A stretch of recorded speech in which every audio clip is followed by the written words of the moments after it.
আসসালামু আলাইকুম, শারমিন লীনা স্বাগত জানাচ্ছি এনটিভির মধ্যরাতের খবরে। কোটা সংস্কার আন্দোলনে নাশকতাকারীদের গ্রেফতার করার আগ পর্যন্ত চিরুনি অভিযান অব্যাহত থাকবে বলে জানিয়েছেন স্বরাষ্ট্রমন্ত্রী আসাদুজ্জামান খান কামাল। আর শুক্রবার ও শনিবার সকাল ৮টা থেকে বিকেল ৫টা পর্যন্ত রাজধানী সহ ৪ জেলায় কারফিউ শিথিল থাকবে। বৃহস্পতিবার রাতে সরকারি বাসভবনে বৈঠক শেষে ব্রিফিংয়ে এসব কথা জানিয়েছেন মন্ত্রী। বিস্তারিত জানাচ্ছেন আবির আহমেদ। এখন জন্ম সনদ দিয়ে খোলো বিকাশ স্টুডেন্ট অ্যাকাউন্ট। নিজের বিকাশ নিজে কর। সরকারি বাসভবনে কারফিউ ও চলমান পরিস্থিতি নিয়ে আইনশৃঙ্খলা রক্ষাকারী বাহিনীর ঊর্ধ্বতন কর্মকর্তাদের সাথে বৈঠক করেন স্বরাষ্ট্রমন্ত্রী। 2 ঘণ্টার বৈঠক শেষে কথা বলেন গণমাধ্যমের সাথে। জানান, দেশের আইনশৃঙ্খলা পরিস্থিতি অনেকটাই শান্ত। শুক্র ও শনিবার ঢাকা মহানগর, ঢাকা জেলা, নারায়ণগঞ্জ, নরসিংদী ও গাজীপুরে কারফিউ অব্যাহত থাকবে। ঢাকা মহানগর, ঢাকা জেলা, গাজীপুর মহানগর, গাজীপুর জেলা, নারায়ণগঞ্জ, নরসিংদী জেলা কারফিউ যেভাবে চলছে সেটা অব্যাহত থাকবে। আগামী শুক্রবার হতে শনিবার পর্যন্ত সকাল ৮টা হতে বিকাল ৫টা পর্যন্ত কারফিউ শিথিল থাকবে। বাকি জেলাগুলোতে জেলা প্রশাসক, জেলা ম্যাজিস্ট্রেট, পুলিশ সুপার, বিভাগীয় কমিশনাররা কারফিউর বিষয়ে সিদ্ধান্ত নেবে বলে জানান তিনি বলেন, সাম্প্রতিক সহিংসতায় জড়িতদের ধরতে অভিযান অব্যাহত থাকবে। খুঁজে বের করার জন্যই আমরা এই যে ব্লক রেইডের কথা বলছেন, চিরুনি অভিযান কথা বলছেন, আমরা তাদের খুঁজে বের করার জন্য এগুলি করছি। আমরা চাই যে এই মানুষটি আসলেই দোষী তাকেই বের করার জন্য, সেই জন্যই আমাদের এই চিরুনি অভিযান চলছে এবং এটা যতদিন পর্যন্ত আমরা সবাইকে ধরতে না পারবো ততদিন পর্যন্ত এই অভিযান চলবে। দেশের সার্বিক পরিস্থিতি কিছুদিন পরে পুরোপুরি স্বাভাবিক হবে বলে জানান মন্ত্রী। আজকের ঘটনা পর্যন্ত আবির আহমেদ, এনটিভি নিউজ, ঢাকা।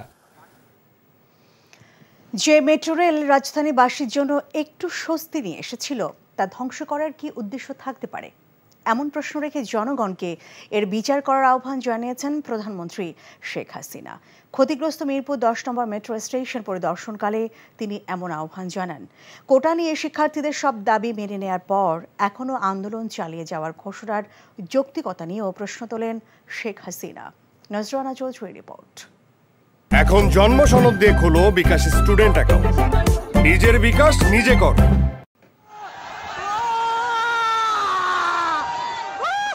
গত সপ্তাহে কোটা আন্দোলনকে কেন্দ্র করে হামলার শিকার হয় মেট্রো রেলের মিরপুর 10 নম্বর ও কাজীপাড়া স্টেশন।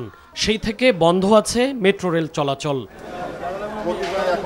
যেই ঝকঝকে তকতকে মেট্রো রেল সেবার উদ্বোধন শেখ হাসিনা করেছিলেন বৃহস্পতিবার সকালে, সেই মেট্রো রেলের ধ্বংসপ্রায় মিরপুর 10 নম্বর স্টেশন দেখতে গেলেন তিনি। পুরো স্টেশনের ভয়াবহ অবস্থা ঘুরে দেখে কতদিনে তা চালু করা যাবে সে বিষয়ে খোঁজখবর নেন প্রধানমন্ত্রী। আফসোস করেন, যেই প্রতিষ্ঠান জনগণের সরাসরি সেবা দেয় সেই প্রতিষ্ঠান কিভাবে ধ্বংস করা যায়। প্রতিটি স্থাপনা তৈরি করেছে যেগুলি মানুষের সেবা দেয়, মানুষের জীবনযাত্রা সহজ করে, মানুষের জীবনকে উন্নত করে, ঠিক সেইগুলি ভেঙে সম্পূর্ণ নষ্ট করে দেওয়ার কি মানসিকতা! ভয়াবহ ধ্বংসের চিত্র দেখলাম, এটা বিশ্বাস হতে চায় না যে এদেশের মানুষেরা করতে পারে, কিন্তু সেই কাজই করেছে। ঢাকাবাসী, বিশেষ করে মিরপুর এলাকায় বসবাস করা মানুষের অবর্ণনীয় কষ্টের বিনিময়ে তিলে তিলে এই মেট্রো রেল নির্মাণ করা হয়েছে বলে উল্লেখ করেন প্রধানমন্ত্রী। জানান, যেই মেট্রো মানুষকে একটু স্বস্তি এনে দিয়েছিল তার উপর এরকম ক্ষোভ দেখানোর কোনো যুক্তি থাকতে পারে না। ক্ষতিকার হলো আজকে মেট্রো রেল বন্ধ, কারণ এই স্টেশন যেভাবে ধ্বংস হয়েছে এটা সম্পূর্ণ ডিজিটাল সিস্টেম, ইলেকট্রনিক সিস্টেম, সম্পূর্ণ মডার্ন। এটা তো কতদিনের ঠিক হবে আমি জানি না। এই মেট্রো রেলে কি আমি চড়বো? শুধু আমরা সরকার চড়বে? শুধু আমাদের মন্ত্রীরা চড়বে? না সাধারণ জনগণ চলবে? সেটা আমার প্রশ্ন। ঘন্টার পর ঘন্টা আবার ট্রাফিক জ্যামে পড়ে থাকতে হবে, আবার কর্মস্থলে পৌঁছানো, আবার ফেরত আসা, দীর্ঘ সময় লাগবে।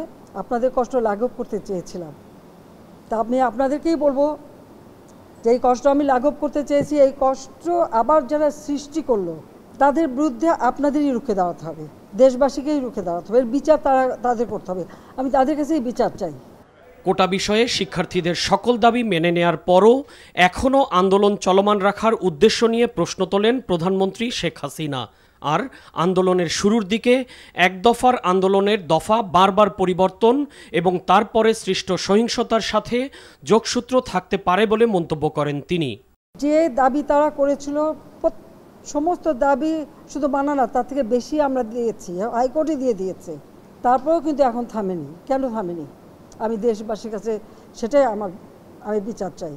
এখনও নাকি আন্দোলন করতে হবে দফা, প্রথমে এক দফা কোটা সংস্কার করতে হবে, এক দফার পরে আসলো 4 দফা, তারপরে আসলো 6 দফা, তারপরে আসলো 8 দফা, তারপরে আবার 4 দফা, আবার ওই 4 দফাও হবে না, আরও 8 দফা। এইভাবে এমন একটা পরিবেশ সৃষ্টি, আর সেই সাথে সাথে এই ধ্বংসযজ্ঞ, মানে এই ধ্বংসযজ্ঞটাকে সুযোগ সৃষ্টি করে দেওয়া। মিরপুর 10 নম্বর মেট্রো স্টেশনের পাশেই পুড়িয়ে দেওয়া ঢাকা উত্তর সিটি কর্পোরেশনের ময়লার গাড়ির ধ্বংসাবশেষও দেখেন প্রধানমন্ত্রী শেখ হাসিনা। Nazrana Chowdhury, NTV news, Dhaka. বিএনপির মহাসচিব মির্জা ফখরুল ইসলাম আলমগীর অভিযোগ করেছেন, শিক্ষার্থীদের যুক্তিসঙ্গত আন্দোলনকে ঘিরে দেশব্যাপী বিএনপি সহ বিরোধী দলের নেতাকর্মীদের এখনও নির্বিচারে গ্রেফতার করা হচ্ছে। বৃহস্পতিবার বিবৃতিতে মির্জা ফখরুল অভিযোগ করেন, ব্রিটিশ ও পাকিস্তান আমল এবং স্বৈরাচার এরশাদের আমলেও এমন নির্বিচার হত্যাকাণ্ড হয়নি।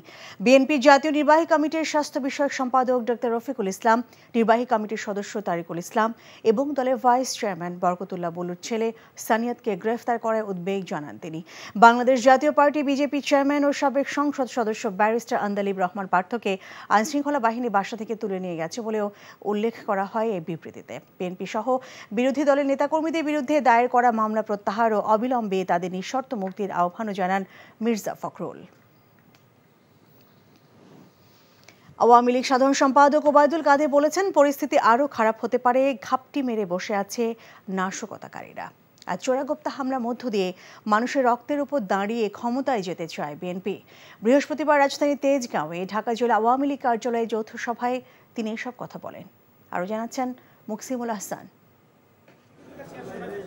চলমান পরিস্থিতিতে প্রয়োজনীয় দিক নির্দেশনা দিতে ঢাকা মহানগর উত্তরের 4টি নির্বাচনী এলাকায় দলের নেতাদের সাথে সভা করেন আওয়ামী লীগ সাধারণ সম্পাদক ওবায়দুল কাদের।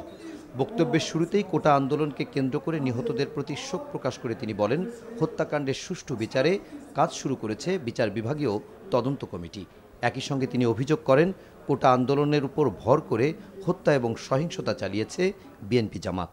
এই আন্দোলনের কুশীলব তারেকের নেতৃত্বে বিএনপি জামাতের দোসররা কিছুদিন আগে ঢাকা মহানগর সহ বিভিন্ন জায়গায় বিএনপির কমিটিতে রদ বদল হয়েছে। তারা নতুন নেতৃত্বে চিহ্নিত সন্ত্রাসীদের পদায়ন করেছে।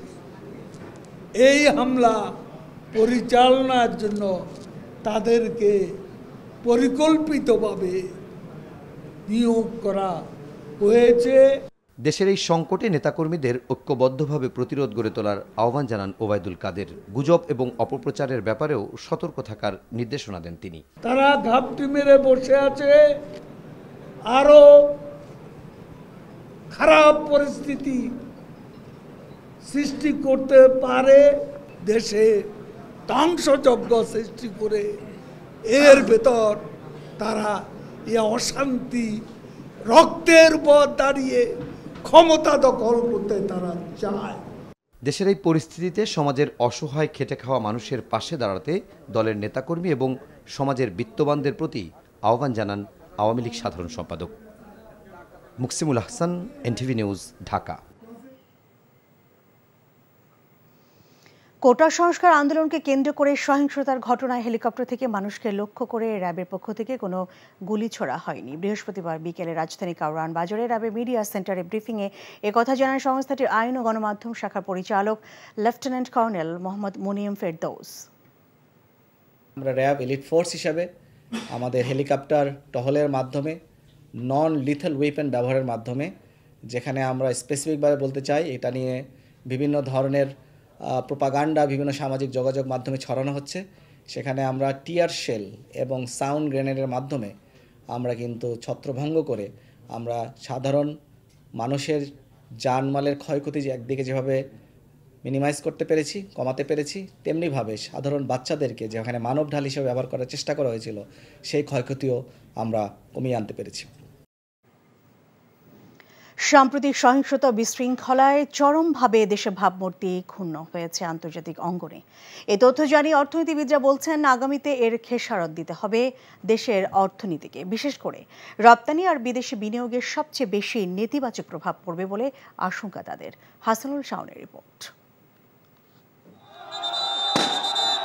সাম্প্রতিক বিশৃঙ্খলায় বড় ধরনের ধাক্কা খেয়েছে দেশের অর্থনীতি, কারণ উদ্ভূত পরিস্থিতিতে বেশ কদিন স্থবির ছিল ব্যবসা বাণিজ্য। মূল্যস্ফীতি, রপ্তানি আর বিনিয়োগ সহ অর্থনীতির বেশিরভাগ সূচকেই পড়বে এর নেতিবাচক প্রভাব, যার ঘানি টানতে হবে অনেকদিন। বৈদেশিক মুদ্রার রিজার্ভের টানাপোড়েনের সময়ও অনেকদিন ধরেই মন্থর গতি রপ্তানিতে। সাম্প্রতিক পরিস্থিতিতে বেশ কদিন বন্ধ ছিল সব ধরনের রপ্তানিমুখী কারখানা। অর্থনীতিবিদরা বলছেন এতে বিদেশি ক্রেতাদের আস্থা কমেছে। বায়ার কিন্তু আপনার দেশের অভ্যন্তরীণ বিষয়গুলো দেখবেন, তারা তাদের লিড টাইম দেখবে, তারা তাদের প্রোডাক্ট তারা ঠিকমতো পাচ্ছে কিনা সেই কমিটমেন্টগুলো দেখবে। তো সব কিছু মিলে আমাদের এক্সপোর্ট তো একটা ধাক্কার মধ্যে পড়ছেই। বাংলাদেশকে নিয়ে যে ভাবমূর্তি বিদেশে, সেটা ভয়ানকভাবে ক্ষুণ্ণ হয়েছে। দীর্ঘমেয়াদী ইম্প্যাক্ট হচ্ছে যে কিছু কোম্পানি হয়তো ছুটে যেতে পারে, যারা বাংলাদেশ থেকে গার্মেন্টস কিনতো তারা হয়তো এখন ভিয়েতনামে চলে যাবে, ইন্দোনেশিয়া চলে যাবে, ভারতে চলে যাবে, আর নাও ফিরতে পারে তারা। অন্যদিকে করোনা পরবর্তী সময়ে বিদেশি বিনিয়োগ আকর্ষণে হিমশিম খাচ্ছিল বাংলাদেশ। কাঙ্ক্ষিত বিনিয়োগ আনাটা এখন আরও চ্যালেঞ্জিং হবে বলেও জানান অর্থনীতিবিদরা।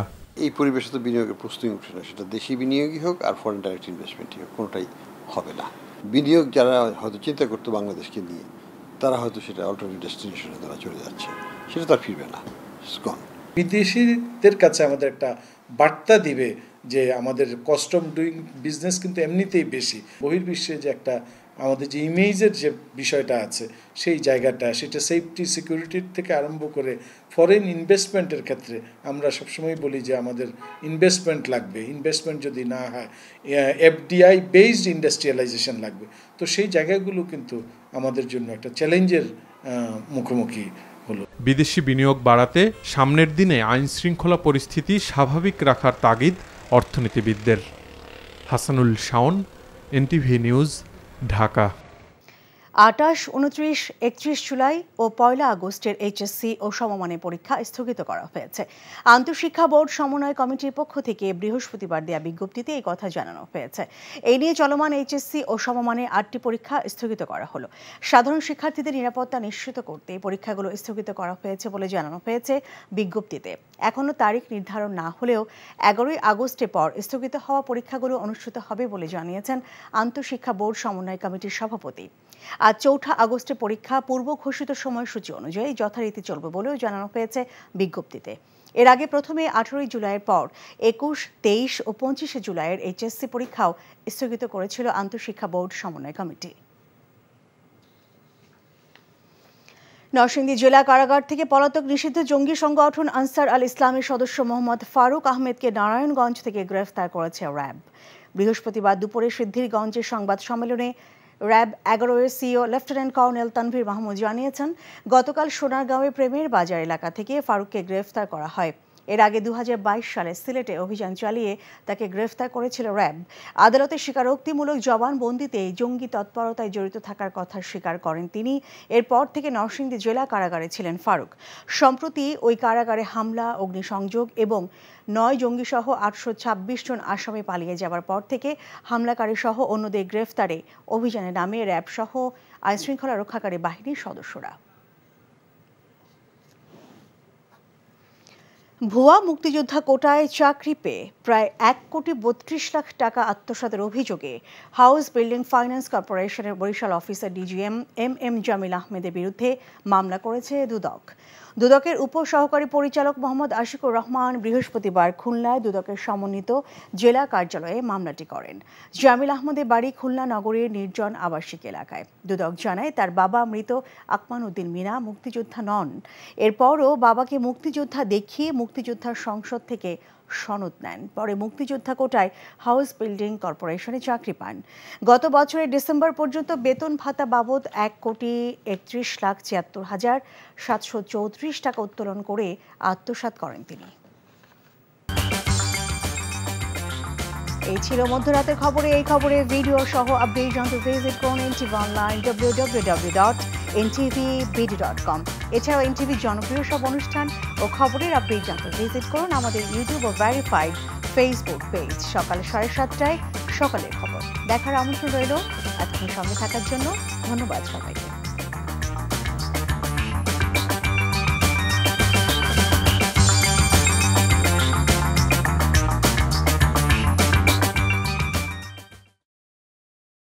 এখন জন্ম সনদ দিয়ে খোলো বিকাশ স্টুডেন্ট অ্যাকাউন্ট।